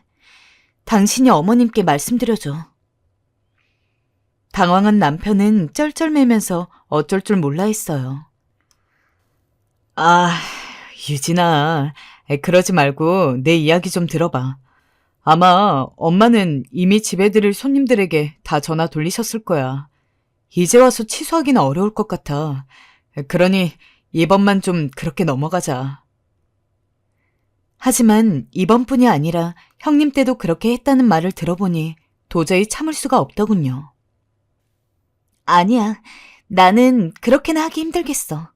안 돼. 저는 물러서지 않았고 결혼식을 한 달도 남겨두지 않은 상황에서 갑자기 통보하셨던 어머니의 계획은 제가 어머니를 직접 찾아가 말함으로써 결국 무산되었어요. 막상 미뤄지고 나니까 속이 시원했지만 한편으로는 그래도 남편의 어머니인데 그 바램을 제가 너무 단칼에 거절한 건가 싶어서 마음이 불편했지만요. 특히 제가 얘기했을 때 시어머니의 반응이 무척 부정적이셨는데요. 아니, 내가 뭐 2주 전 하루 전에 말한 것도 아니고 말이야. 한 달이나 시간을 주고 말한 건데 그걸 들어주기 힘들단 말이야? 아이, 명색이 시어머니 될 사람의 부탁인데. 아가, 너도 참 배려심이 모자르구나. 아, 그래, 뭐 네가 정 싫다 하니 내가 어쩔 수 있겠니? 알겠다, 그리 알고 있으마. 아휴. 시어머니는 눈에 띄게 실망한 티를 팍팍 내시며 제게 배려심 없다는 말까지 던졌는데요. 그 말에 화가 나면서도 속상해서 그러시는 거겠지 하고 신경 쓰지 않고 넘어가려 애썼습니다. 그리고 굵직한 것들을 다 끝내고 신혼집을 구하게 되었는데요. 사실 여기서도 말이 많았습니다. 이 문제는 어머님이 직접 불러서 말씀을 하시더라고요. 예, 유진아. 집은 우리 집 근처로 사주기로 했다. 명호가 말을 못했을 것 같아서 내가 말하는 거야. 저는 그 말을 듣고 좀 당황스러웠어요. 시댁과 저희 친정집은 30분 거리였고 저희는 원래 딱 그 중간인 15분 거리에 얻기로 했거든요. 네? 하지만 여자는 결혼하면 남편 집으로 들어오는 거야. 우리가 많이 알려줄 테니까 가까이서 사는 게 좋아. 참고로 나는 뭐 다른 시어머니들처럼 너 시댁살이 시킬 생각 전혀 없고 니네 집 드나들며 충고나 조언이니 잔소리할 생각 전혀 없다. 그저 니들 사는데 보탬이 될 일이 있으면 내가 좀 도와주고 그러마. 시어머니의 말은 어쩐지 앞뒤가 맞지 않는 말이어서 좀 이해가 가지 않았지만 집 관련해서 남편이 보태는 돈이 많기도 했고 시어머니가 걱정 말라며 저를 거의 설득하다시피 하는 바람에 그 설득에 넘어가 버렸습니다. 지금 생각하면 거기서부터가 잘못된 시작점이었죠. 아무튼 저도 가타부타 이야기할 수가 없더라고요. 어머니 입장도 너무 완고하시고 이전에 어머니가 시댁 식구들 접대하는 제안하는 걸 거절한 게 좀 신경 쓰이기도 했죠. 그렇게 아파트를 새로 얻게 되었고 저는 친정 엄마와 돌아다니면서 열심히 혼수를 준비하고 매일매일 하나씩 채워 넣었어요. 그렇게 하나씩 준비하던 중 형님으로부터 전화 한 통이 걸려왔어요. 저기 신혼집 준비는 잘 돼가? 네, 형님. 무슨 일이세요? 이런 말 해도 될지 모르겠는데 내가 모른 척할 수가 없네. 네? 무슨 말씀이세요? 아마도 우리 어머니 보통 시어머니는 아닐 거야. 이때부터 느낌이 좀 좋진 않았지만 결혼 준비로 워낙 신경 쓸 게 많아서 머리가 아프더라고요. 이후로 또 무슨 말을 하시려고 그러나 했는데 듣고 일순간 너무 화가 나고 불안감이 확 밀려왔어요. 우리 어머니 아마 그 집에 많이 가실 거야. 그것도 말도 없이 불쑥. 안 가신다고 말했지? 나한테도 그랬어. 근데 거의 이틀 걸러 하루 오시는 바람에 내가 그것 때문에 너무 고생하다 갈 때까지 갔고 결국 우리 남편이 두 손 두 발 다 들고 내가 시댁에서 멀리 이사 온 거야. 아니길 바라지만 아마 각오해야 될 거야. 네? 정말요? 이게 무슨 말인가요? 아직 식도 안 올린 신부에게 이 무슨 기구하고 우울한 이야기인지 이런 어두운 이야기를 불쑥 전하는 형님이 좀 야속하기도 하고 그냥 넘기기에도 좀 사실적으로 느껴져서 가슴이 콩닥콩닥 뛰었어요. 너무 신경 쓰여서 전화를 끊고 바로 남편에게 전화했어요. 저기 우리 어머니 댁에서 1분 거리잖아. 어머니 자주 오실까? 안 들리시겠다고 하긴 했는데. 그랬더니 남편은 정말 너무나도 아무 생각 없이 편하게 말하더라고요. 우리 엄마? 뭐 가끔은 들려보지 않으실까? 아니, 그게 아니라 아직 준비도 안 됐고 집에 사람들 많이 왔다 갔다 하는 거 나 신경 쓰여. 어쩌다 오시는 건 몰라도 자주 오시면 힘들 것 같아. 자기가 어떻게 좀 해봐. 지금 생각해보면 남편도 자기 엄마가 시어머니가 될 때의 모습을 전혀 몰랐던 것 같아요. 에이, 우리 엄마 안 그래. 설마 며느리 불편할 거 뻔히 아는데 그렇게 할까? 뭐가 문제야. 만약에 엄마가 심하면 내가 다 중간에서 알아서 해줄 테니 당신은 걱정하지 마. 알겠어. 당신만 믿을게. 저는 그리 말하고 전화를 끊었어요. 생각해보면 결혼식부터 신혼의 단꿈만 상상해도 바쁜데 이런 것들까지 신경을 써야 하는 게 좀 스트레스고 머리가 아프더라고요. 왜 이런 이야기를 해서 마음을 뒤숭숭하게 하는 건지 형님이 좋게 느껴지지 않다가도 안 좋은 예감은 그대로 남아서 저를 찝찝하게 했어요. 그래도 남편이 그러지 않을 거라고 많이 말해준 덕분에 불안감을 좀 누그러뜨릴 수 있었죠.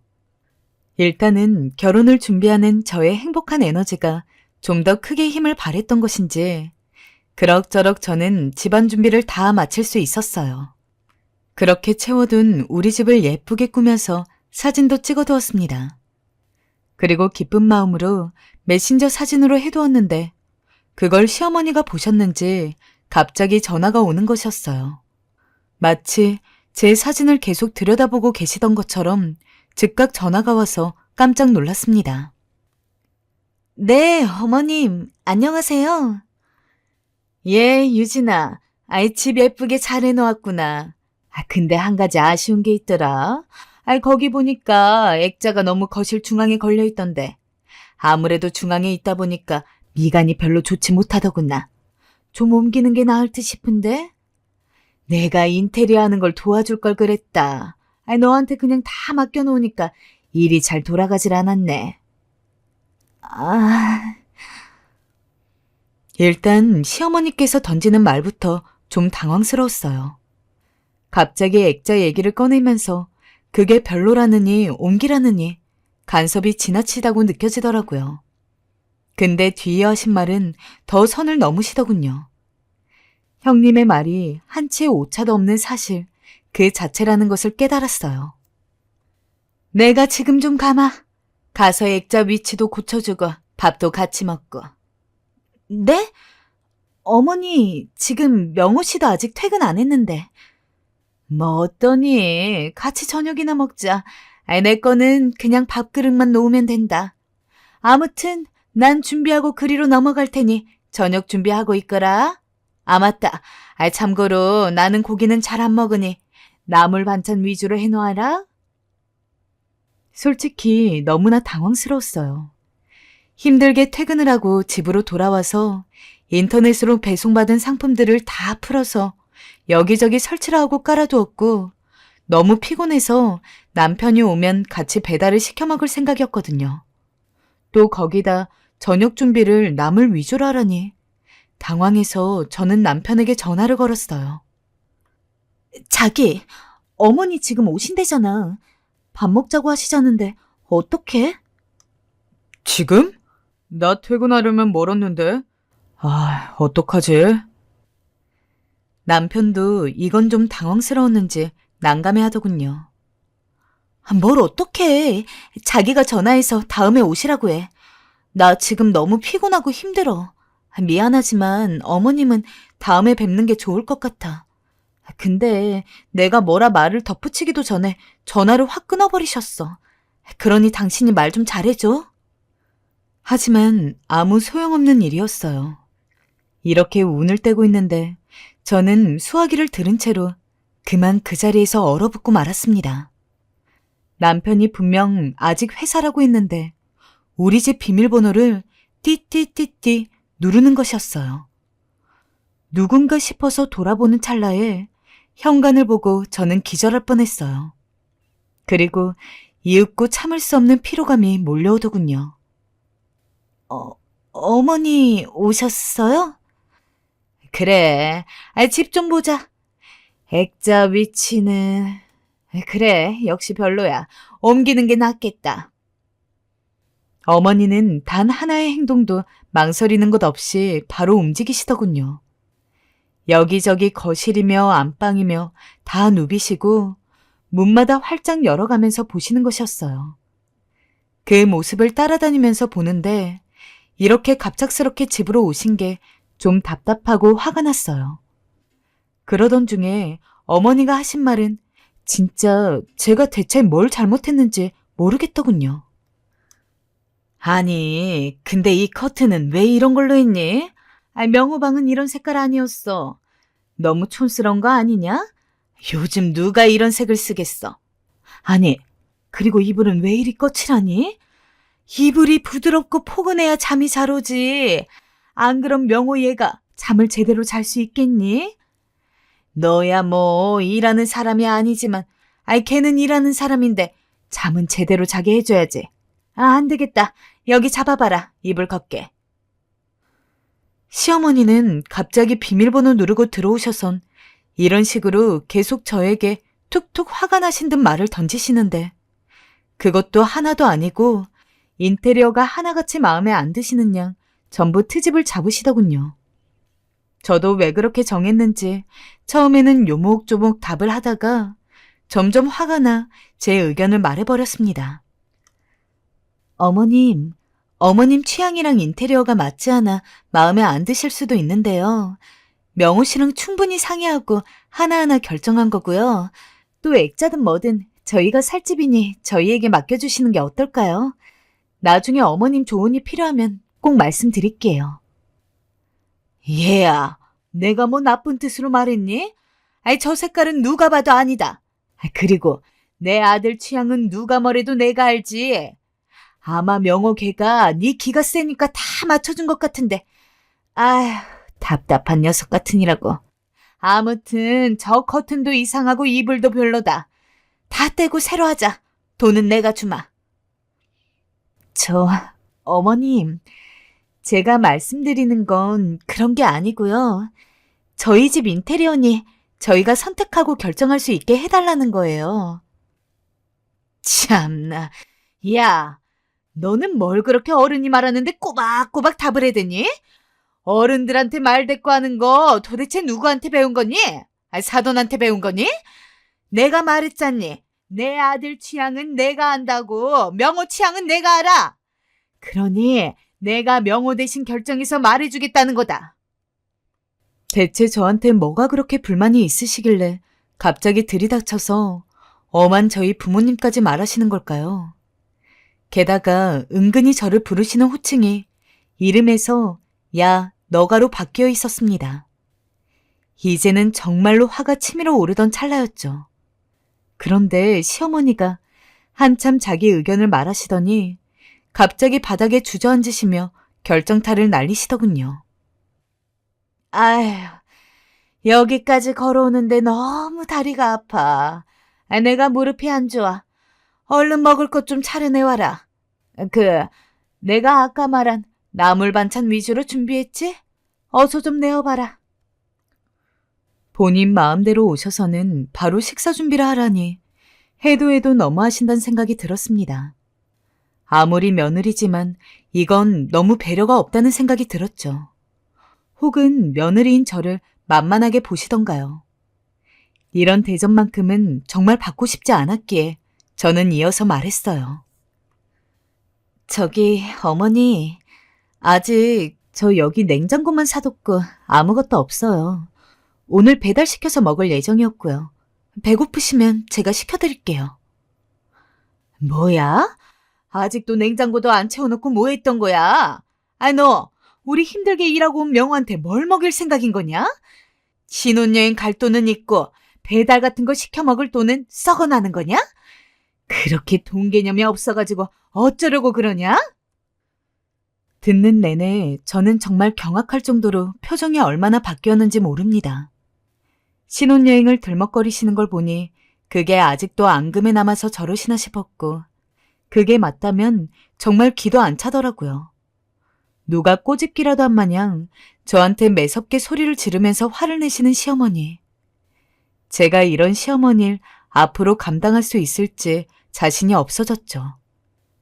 사실 신혼집을 계약하고 청소를 하고 가전을 채우고 살림살이를 하나씩 채우는데 거의 저 혼자만 힘썼어요. 남편은 신혼여행 일정을 비워두느라 회사에서 밀려드는 일을 한답시고 잘 들리지도 못했고 저와 친정엄마가 오가면서 열심히 채워놓았는데 그런데 이렇게 불쑥 나타나셔서 다짜고짜 야단을 치시는 게 어디 있나요? 그러던 차에 똑같이 비밀번호를 누르는 소리가 들리며 현관문이 열렸어요. 이번에는 틀림없는 남편이었습니다. 엄마, 언제 오셨어요? 아이고, 우리 아들 왔어? 일하느라 피곤했지? 어쩜 그렇게 변화무쌍하게 표정이 싹 변하시는 건지. 아들 앞에서는 늘 저런 태도인데 대체 나한테는 왜 그러시는 건가 싶어서 기가 막혔어요. 엄마, 말이라도 하고 오시지. 이 사람 왜 혼자 있을 때 왔어요? 내가 내 아들 집에 오는데 따로 알릴 필요가 있냐? 갑자기 이렇게 획 싸붙이시더니 시어머니는 저를 흘끔 째려보시더군요. 정말 이 이상 말이 나오지 않았습니다.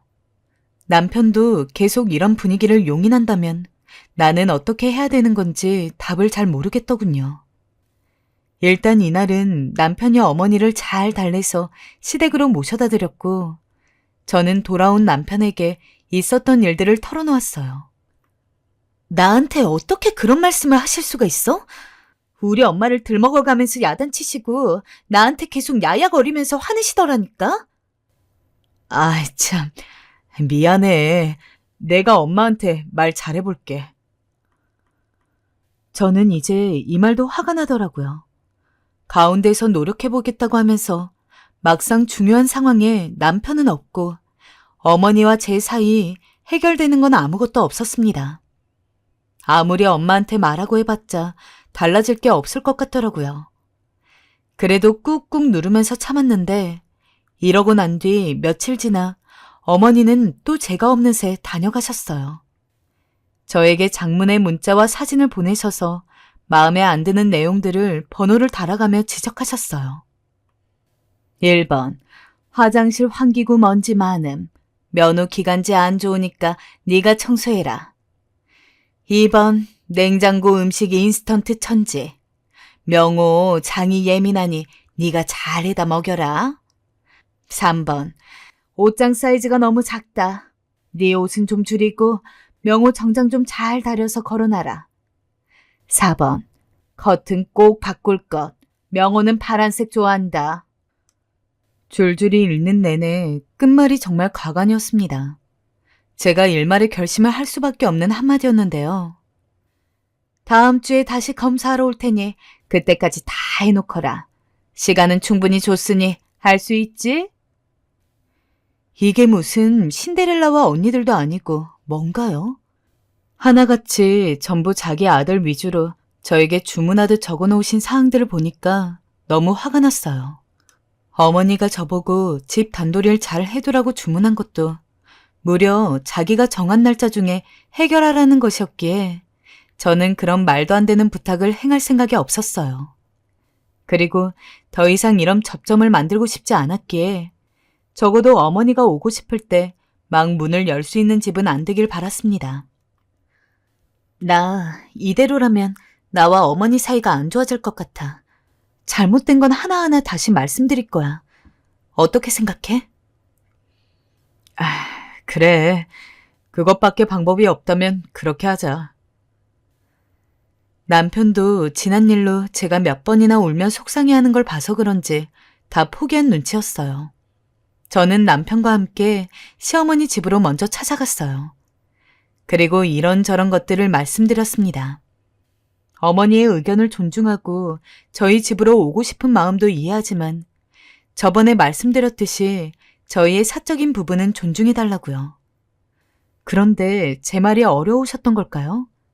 급기야 시어머니는 자기 편이 아닌 며느리 편 든 아들에게도 화가 나셨는지 버럭 쏘아붙이셨죠.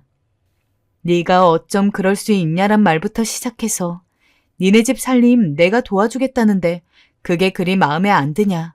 그래 그렇담 다신 니들 집에 찾아가지 않겠다. 온통 도끼가 오른 말투이셨고 저희 입장을, 아니 제 입장을 들어볼 생각은 하나도 안 하셨어요. 마지막으론 앞으로 그래. 어디 니들 마음대로 살아봐라. 잘 사나 보자. 라는 말을 던지시면서 그리고 길게 문자로 제 남편에겐 넌 며느리 뒤에 숨어서 아무 말도 못한다고 저는 아들을 조종했다고 어찌나 다그치시던지요. 이 내용을 고스란히 나중에 친정엄마께 보여드렸더니 엄마는 속상하셨는지 어디 이런 양반이 다 있냐면서 시댁으로 가겠다고 난리셨습니다. 아니, 자기 아들만 곱게 키운 줄 아나? 유진아, 안 되겠다. 내가 가야겠어. 어디 이런 못돼 먹은 시애미가 다 있어? 참나 기가 막혀. 상견례 때 교양 거리며 하도 교양을 강조하길래 그건 아는 양반인 줄 알았더니 아니 요즘 세상에 이런 시어머니가 어딨니? 너 사돈어른 한 번만 더 니들 사는 집에 가면 그땐 당장 엄마한테 말해라. 그땐 내가 가서 아주 혼쭐을 내줄 테니까. 엄마는 그에 이어 제 남편까지도 불러 단단히 혼을 내셨습니다. 자네, 우리 결혼하기 전에 나한테 뭐라 했는가? 적어도 시댁 문제는 자네가 책임지고 해결하겠다고 하지 않았나? 이게 지금 해결하는 태도인가? 자네 시어머니 막말하는 거 우리 유진이가 일방적으로 다 듣고 혼자 감당하고 있는데 애가 얼마나 힘들고 고생스러웠겠어. 나는 사돈도 그렇지만 자네에게 더 실망이네. 죄송합니다, 장모님. 제가 생각이 짧았습니다. 앞으로 주의하겠습니다. 엄마의 불호령에 남편은 찍소리도 하지 못하고 그저 죄송하단 말만 반복했어요. 엄마가 그렇게 제 편을 들어주시니 얼마나 기분이 좋던지, 얼마나 위안이 되던지 눈물이 날 뻔했어요. 그 후로 시어머니는 정말 본인 말씀대로 저희에게 연락도 하지 않으셨고 집으로 찾아오시지도 않으셨어요. 처음엔 대놓고 이 집을 들락거리는 시어머니가 없으니 마음이 편했죠. 이제 드디어 우리 집에 사는 것만 같고 언제 시어머니가 오실까 걱정하지 않아도 되니 좋았습니다.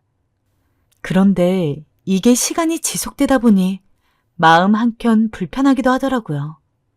이래도 되나 첫 단추를 너무 잘못 깬 건 아닌가 싶기도 하고요. 그때 형님에게서 전화가 걸려왔어요. 다른 게 아니라 시어머니가 제 욕을 무진장 해댔더라고요.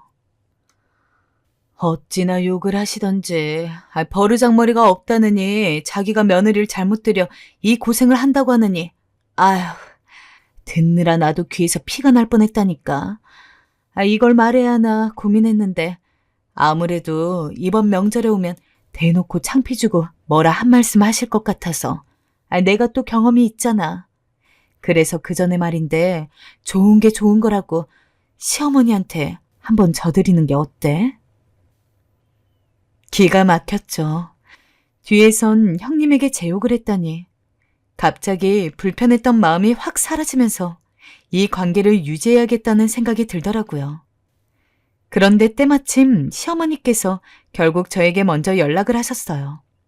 받자마자 한판 붙을 기세로 아주 날이 바짝 서 있는 목소리였어요. 내가 연락을 안 하면 넌 아예 할 생각을 안 하는 거니? 그리고 연락 못 받았니? 무슨 연락이요?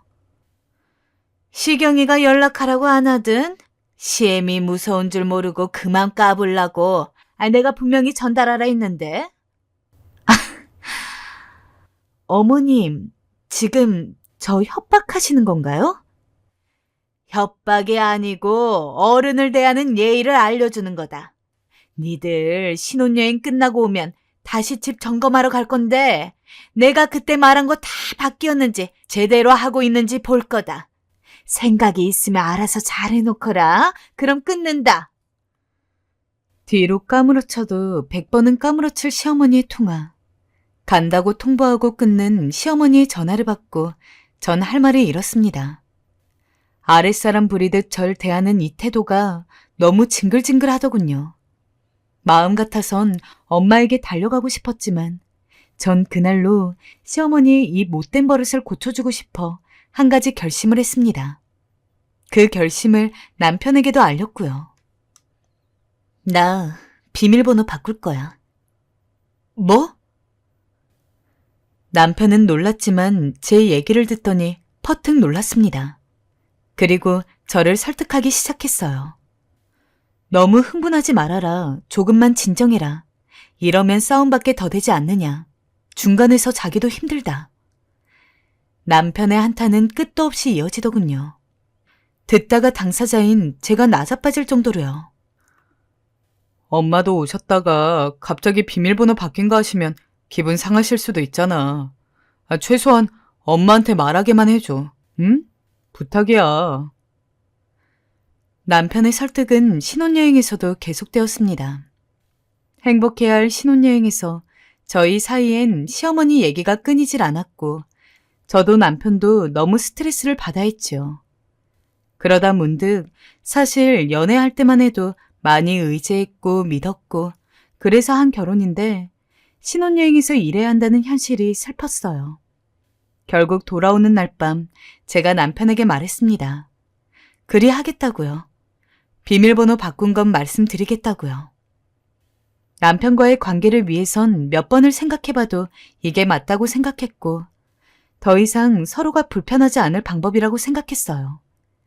그렇게 신혼집으로 돌아왔고 오자마자 제일 먼저 한 일이 비밀번호를 바꾼 것이었습니다. 결혼식을 막 치르고 행복한 여행을 마치고 온 신부가 보금자리에 오자마자 하는 일이 이런 일이라니. 한편으론 참 서글프기도 하더군요. 하지만 저는 마음을 강하게 먹어야 했어요. 일뿐 아니라 제가 제대로 결심하게 된 것은 사실 결혼식 전날에 있었던 일 때문이기도 한데요. 다음 날 있을 식을 준비하며 저와 남편은 나름의 피부 관리를 하고 최대한 편안한 마음으로 자려고 일찍 쉬려던 중이었습니다. 그런데 갑자기 어머니가 들이닥치신 거예요. 엄마! 어머니! 너무 놀라서 저와 남편은 동시에 얼굴에서 팩을 떼고 일어났습니다. 그러자 어머니는 여전히 못마땅한 얼굴로 저를 쳐다보시더군요. 그러면서 이후에 하신 말씀은 정말 경악 그 자체였습니다. 오늘 우리 아들 보내는 마지막 날이기도 하고 너무 아쉬워서 여기서 자고 가려고 왔다. 며느라가 좀 불편하긴 하겠지만 이해해줘라. 내가 얼마나 아쉬우면 그러겠니? 처음엔 농담인가 싶었어요. 그만큼 황당했으니까요. 차라리 아들을 데려가시던가 부부 둘이 사는 신혼집에 와서 같이 주무시겠다는 건 뭘까요? 엄마, 내일 우리 시기야. 바로 집 옆인데 왜 그래 엄마도 참. 왜? 내가 내 아들 집에도 못 오냐? 며느라, 너 싫어? 아니요, 그게... 그 상황에서 뭐라고 답해야 될지 하도 황당해서 말이 나오지 않았습니다. 결국 그날도 남편이 억지로 어머니를 집으로 모셔다 드렸어요. 시댁과 우리 신혼집은 1분밖에 안 되는 거리인데 뭐가 그렇게 아쉬우셔서 밤 9시에 들어오신 건지 생각해보면 그때 알았어야 했죠. 시어머니가 어떤 분이신지 그리고 제가 어떤 결혼 생활을 하게 될지 말입니다. 아무튼 저는 그때 일을 생각해서라도 초반에 바로잡지 않으면 모든 게 어그러질 것 같아 불안했고 비밀번호를 꼭 바꾸겠다는 결단을 내릴 수밖에 없었어요. 그리고 남편을 통해서 비번을 바꾼 것을 어머니께 전달하기로 했고 그저 알겠다고 하셨다고 들었어요. 저도 결혼이 처음이고 남편과 하나씩 맞춰갈 것도 천지인데 왜 어머니까지 이렇게 신경을 쓸 게 많은 것인지 머리가 너무 아프고 자꾸 마찰이 생긴다는 게 마음이 아프고 불편하더군요. 그래도 일단 꿈 같은 신혼여행을 마쳤고 양가 안부 전화를 각자 드린 후 다음날 직장에 출근했어요. 남편도 인사드릴 게 많아서 좀 늦는다고 했고 이날 너무 피곤해서 저도 밖에서 식사를 하고 집에 돌아왔어요. 헌데 있어서는 안 되는 일이 일어난 것입니다.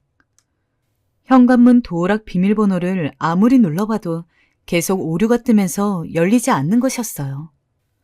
분명히 전날 남편과 함께 번호 지정하면서 바꾼 것인데 아무리 눌러봐도 똑같은 상황만 반복되었어요. 그거 잠깐 바꿨다고 이렇게 고장이 나나 싶어서 당황스러웠고 서비스 센터로 상담 시간이 끝났을 때라 이만저만 난감한 게 아니었어요. 바로 남편에게 전화했지만 받지도 않았고요. 혹시 몰라 남편이 약속이 바뀌어서 집에 들어와서 자고 있는 게 아닐까도 싶었어요. 자주 회식이 변경될 때도 있는 곳이었고 전날 무척 피곤했거든요. 그래서 만약을 생각하며 벨이라도 눌러보았습니다. 그러자 문이 열렸는데 벨을 누르지 말아야 했던 것일까요? 그때 열어보지 않았으면 그런 꼴을 당하지 않았을 텐데 다시 생각해도 후회스럽습니다.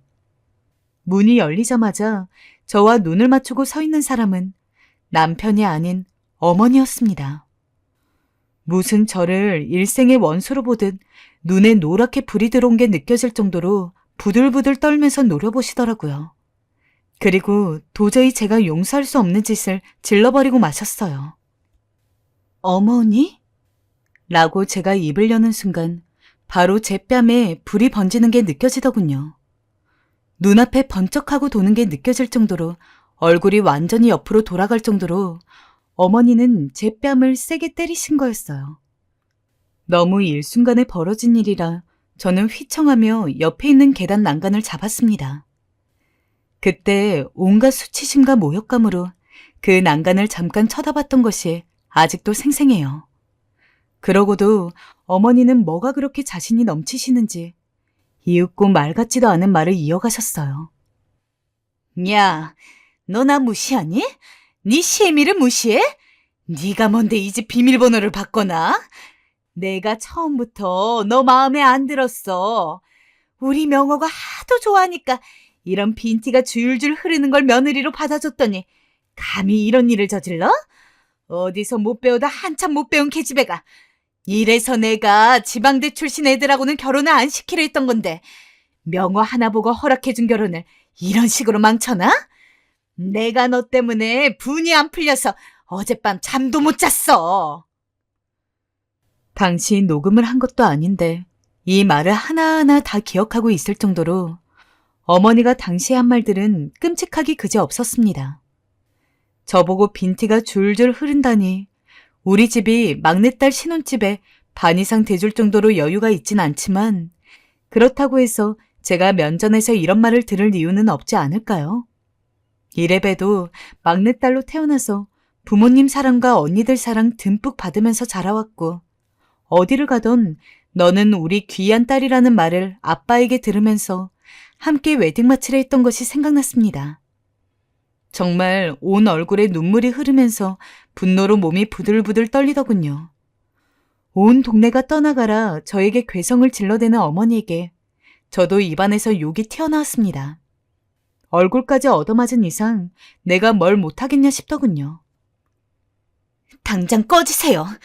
꺼지시라고요. 여기서 안 나가시면 폭행죄로 신고할 겁니다. 꺼지세요. 엄마, 여보, 이게 무슨 일이에요? 아니 폭행은 또 뭐고 당신 뺨은 왜 이래? 애가 정말 하도 버르장머리 없게 행동하길래 내가 훈계를 좀 해줬다. 명호 너도 이제 엄마만 믿어. 엄마가 다 알아서 해줄 테니까. 못 배운 년한테 살살 길 필요 없다. 도저히 그 말을 들을 수가 없었습니다. 그래서 전 일단 신발을 신은 채로 들어가서 제 짐들을 빠르게 우겨 넣었어요. 시어머니는 여전히 못 배운 년이라는 말을 들먹이면서 등 뒤에서 이죽거리고 있었어요. 그래, 나가려고? 잘 결정했다. 너 같은 애랑 얼른 이혼해야 명호도 인생이 좀 피지. 아주 잘 결정했어. 아, 그리고 말이다. 사돈, 아니, 이제 사돈도 아니지. 그 여자한테도 전해라. 상견례에서 어찌나 음식을 쩝쩝거리고 먹던지 교양 없게 시리. 그런 짓은 어디 가서도 하지 말라고, 응? 내가 주는 충고이니 잘 전해줘라. 이젠 저에 대한 욕이 엄마에 대한 욕으로 넘어갔고 갑자기 그 말을 듣고 있는데 순간 제 눈에 빨래집게 하나가 보이더라고요. 전 제 눈에 보이는 빨래집게를 손에 쥐곤 조용히 현관으로 나갔어요. 그리고 절 따라 나와 뭐라 또다시 한마디 하려는 시어머니 입에 물려버렸습니다. 야! 너 뭐하는 짓이야? 그리고 역시나 등 뒤로 또 소리 지르며 따라다니는 어머니를 뒤로하고 그대로 택시를 잡아 차에 올라탔어요. 돌아오는 택시 안에서 얼굴을 부여잡고 얼마나 울었는지 몰라요. 벌겋게 부어오른 제 눈을 본 엄마와 아빠는 엄청나게 놀라셨고 어머니께 맞았다는 말을 하자마자 엄마는 눈을 꽉 감고 저를 바로 와락 끌어안으시더군요. 그 모습에 얼마나 서러움이 번지고 눈물이 넘치던지 내가 이렇게 엄마한테 귀한 딸인데 자기 자식 때문에 남의 자식을 함부로 다룬 시어머니를 용서할 수 없었습니다. 엄마와 아빠와 언니들은 도저히 참을 수 없다며 경찰에 신고하겠다, 아니면 그 전에 만나서 이야기를 하겠다고 난리가 났습니다. 그 와중에 남편이 전화를 했는데 이제는 남편조차 진저리가 날 지경이었습니다. 흥분한 저를 대신해서 엄마가 전화를 받아서 무슨 일이 있었는지 말씀하셨고 얼마 안 되어 남편은 저희 친정으로 달려왔어요. 미안해, 여보. 장모님, 죄송합니다. 정말로. 여보, 내가 미안해. 근데 지금 이혼하면 당신도 손해야. 그리고 당신도 우리 엄마한테 못할 짓 한 건 맞잖아. 남편도 꼴보기 싫었고 이렇게 되는 상황까지 결국 남편도 책임이 있는 게 아닌가 하는 생각이 들 지경에 남편의 말은 꽤 충격적이었죠. 그러면서도 웃긴 건 제게 계속 집으로 돌아와달라 빌었어요. 이런 사실들을 모두 시어머니도 전해들었는지 부재중 전화가 10통이 넘게 와 있더군요. 끝까지 무시하고 받지 않았는데 문자 한 통을 보내셨더군요. 며느리야, 용서해주마. 얼른 들어와라. 명호 기다린다. 정말 주옥같이 한마디도 버릴 것이 없는 문자더군요. 갑자기 저를 야라고 부르던 호칭에서 며느리로 변한 것하며 들어오라는 이유가 자기 아들 때문이라뇨. 이제 와서 아들 이혼당할까봐 겁이 난 걸까요? 당시에는 무슨 생각인진 몰라도 저는 혼인신고를 늦게 하자는 주의였는데 이제 생각해보니 안 하길 정말 잘했다는 생각도 들었습니다. 그런 반면에 사람들 앞에서 그렇게 식을 치러놓고 한 달도 안 돼서 이런 꼴을 당하고 이혼을 생각해야 하는 게 너무 억울하기도 했고요. 전 그럼에도 끝내기로 결심했습니다. 나중에 저희 시어머니는 친정으로까지 찾아와 사죄를 해야 했어요. 남편이 하도 앓는 소리라니 어쩔 수 없이 온 듯했지만 태도는 공손했습니다. 사돈, 제가 며느리에게 조금 함부로 하긴 했습니다. 근데 다 애를 생각해서 한 말이고 행동입니다. 같은 자식 키우는 입장에서 너그러이 봐주세요. 사돈은 누가 사돈입니까? 같은 자식 키우는 입장이요? 그럼 본인 자식만 소중한 게 아니고 제 자식 소중하다는 것도 아셨어야죠. 이제 와서 사람 할퀴어놓고 망가뜨리고 사과하면 끝입니까? 당신 때문에 이 두 사람 이혼하는 겁니다. 그건 똑똑히 하세요. 그리고 지방대 나왔다고 제 딸 무시하셨던데 그러는 당신은 중졸 출신 아니에요? 어이가 없어서. 여기서 더하면 험한 말 나올 수 있으니 당장 나가세요. 저희 엄만 그렇게 말씀하시고 빗자루를 들어 시어머니를 쫓아냈습니다. 쫓겨나는 시어머니 표정 굉장히 볼만했네요. 물론 전 지금 다행히 아주 잘 살고 있습니다. 전 남편과의 지나간 추억들은 아깝긴 하지만 이혼하길 100번 잘했다고 생각해요. 만약 그대로 살았다면 정말 여기 사연 채널의 사연들처럼 시어머니의 못 볼 꼴들을 다 견디고 살았어야 했을 테니까요. 최악의 상황으로 가지 않는 것이 우선 다행이고 그런 선택을 한 제 자신을 아주 칭찬해주고 있습니다. 사실 사연을 쓰면서도 화가 부글부글 끓어올라 흥분해가면서 썼더니 글이 엉망이었는데요. 그래도 끝까지 들어주셔서 감사하고 감사해요.